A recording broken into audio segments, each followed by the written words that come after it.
seeing people in being indoctrinated to believe that creationists can't be scientists. Because you're not. We're talking about the past when we weren't there. We didn't see those tree rings actually forming. We didn't see those layers being laid down. It's like the dating methods. You're assuming things in regard to the past that aren't necessarily true. Nobody uses carbon dating anymore, you fucking idiot. I said we have the laws of logic, the uniformity of nature, and that only makes sense within a biblical worldview anyway, of a creator God who set up those laws, and that's why we can do good experimental science, because we assume those laws are true, and they'll be true tomorrow. We know they'll be true tomorrow because we test them, you cunt. We build models based upon the Bible, and those models are always subject to change.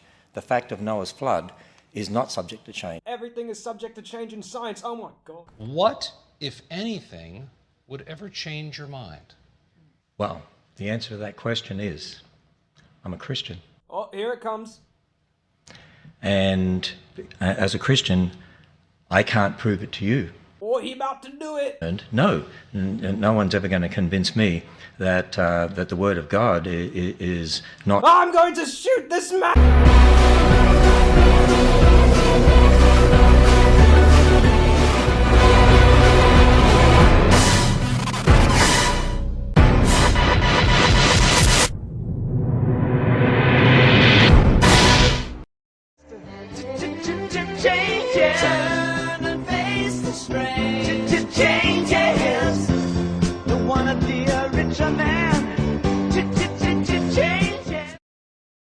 Disclaimer, there's a huge difference between creationism and Christianity. Creationism is the belief that the world was literally created in about a week rather than several billion years, whereas Christianity is so fluid that in fact most Christians in the first world accept evolution for the explanation of biodiversity across the globe. Frankly, if I was still a Christian, I'd be embarrassed by the creationists making me look like a medieval idiot. Even the last dozen popes, including Ratzinger, accepted evolution. And Ratzinger's an asshole! The Vatican even has an astronomer. Not all Christians are medieval, so I'm just trying to make it clear that this is not a rant about religion. I honestly couldn't care less about who you pray to or what you do on Sundays. No, this is a rant about the blatant, outright denial of facts in preference to nonsensical, mindless, childish, ignorant bullshit masquerading as science. This is a rant about creationism. Yeah, I know, I really hit rock bottom. Say what you want about him, but the reason Bill Nye said we would just need one piece of evidence is because he's a man who understands the scientific process. Stay open-minded and adjust your views based on the weight of the evidence. Ken Ham said nothing can change his mind. There is something fundamentally wrong with this statement. If you're not willing to change your mind no matter what, then you're pretty much fucking brainwashed. If, for example, evidence arises disproving my views on ghosts, horoscopes, and psychics, sure, I'll be embarrassed, but I'll accept it and change my mind instead of dragging on my outdated position for 200 more years. Now, I love you, Bill Nye, but in my opinion, this entire debate was useless. Admittedly fun to watch, but all it did was provide equal platform for two completely unequal positions. Evolution, backed with mountains upon mountains of data, facts, and evidence, and creationism, backed with specifically one out of several 100,000 religious texts, and a man who looks like the fucking missing link himself. It's because people love the word equality. But in this situation, it's like going to a doctor's office and asking for her word on the growing pains rupturing your spine, only to stop her halfway and introduce her to Lenny, the back wizard, who believes spines are actually scorpions from Venus sent to Earth to steal our Kinder eggs. Oh, how the fuck is that any more ridiculous than the Genesis story? What, it's not as realistic as the incest family from the Secret Garden who were kicked out by the Skyman because the rib woman ate the knowledge fruit from the talking snake? And that's a bit harsh, but creationism claims to be science, and that pisses me off, because it's lying.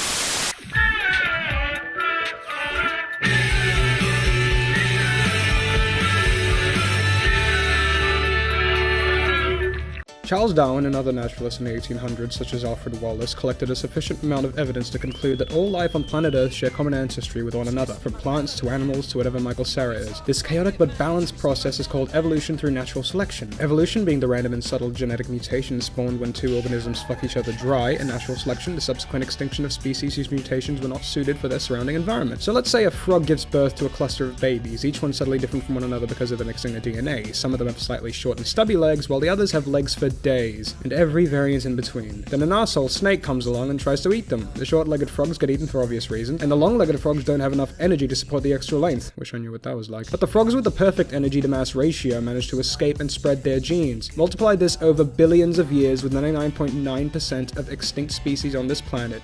Now, creationist science. God made the earth in 6 days and everything on it. Okay, that's not an explanation. If creationism never claims to be science, then I wouldn't be having this issue, but it does. And what makes it worse is they've tried over and over to teach it in schools in America as legitimate science. If you're teaching kids that science, the most critical and rational form of thinking, is nothing but believing in magic because you like it, what do you think that's going to do to the next generation? Sure, the practical stuff in science is important, but the concept of science is the key to progress. It's humility. It's accepting when you're wrong. And creationists are so insecure about their beliefs that they'd rather lie to their children and let them grow up to be critical, creative thinkers. One of the candidates for this year's US presidential election was a creationist. I mean, the alternatives weren't any better, but still, Jesus Christ. Alright matey, what's your language? I've had enough of you taking the podium. Where's my time to talk? Where's equal balance? Didn't I just explain to you that these positions aren't equal? Explanations are useless. I prefer emotional appeal and unrelated metaphors. Alright, my viewers are a lot smarter than that. Right, guys?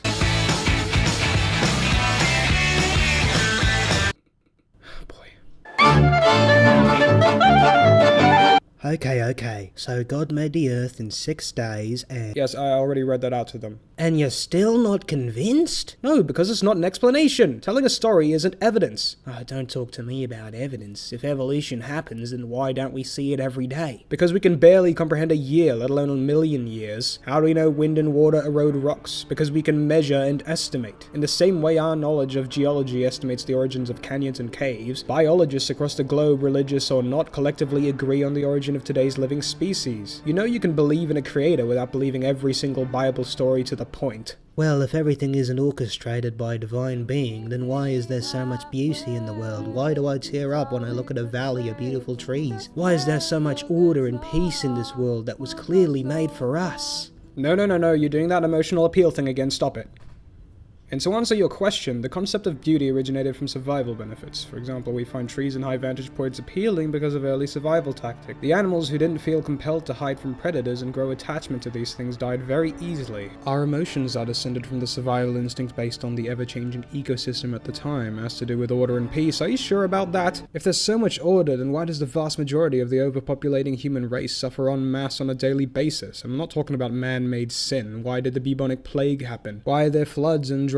Why are there psychopaths who, for no other reason than their unfortunate biological disabilities and unpredictable temperaments, cause misery to those across the globe? I think claiming that there's so much order in the world is a very ignorant statement to make when you live happily in your big house in Kentucky. You're looking at the world like a puddle looks at the hole it's in and says, I fit here perfectly. I must have been created. You're confusing observation with desire. I admire your passion, but you have to be more self-aware that— You're no scientist. I never said I was, and neither are you. Your museum isn't even a real museum, it has no artifacts. You literally just have models and signs for your headcanon of the universe. But if me, a 21-year-old who uses a fucking blue dinosaur as a persona on the internet, can understand the basics of middle school biology, so can a 64-year-old caveman-looking cunt like you. You pseudo-religious conspiracy theorists claim we don't come from apes, but ironically all you do is throw nothing but shit at me. Also, what's this? What? This. I saw this in your museum. That's a triceratops with a saddle. I know, but why? Because humans lived alongside dinosaurs on this 6,000-year-old Earth. The meteorite your evolutionists talk about never happened. Evolutionists talk about never happened. Never happened. Never happened. Never happened. Never happened. Never happened.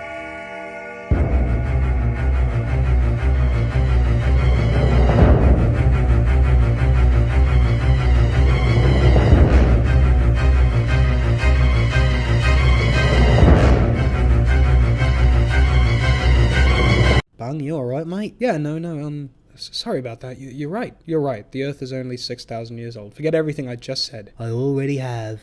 Nice. Hey, do you want to come over to my place for dinner? That sounds lovely.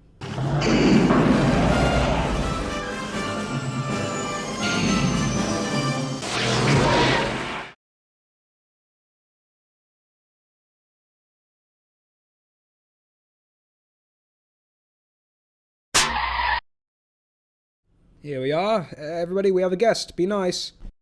Aye. Oh, I left my wallet outside. Silly me. I'll be right back.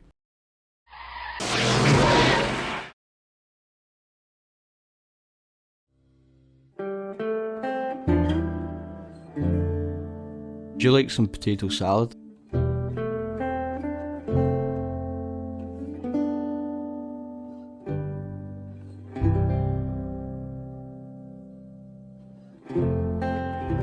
Is that a 100-kilometer asteroid heading right for us?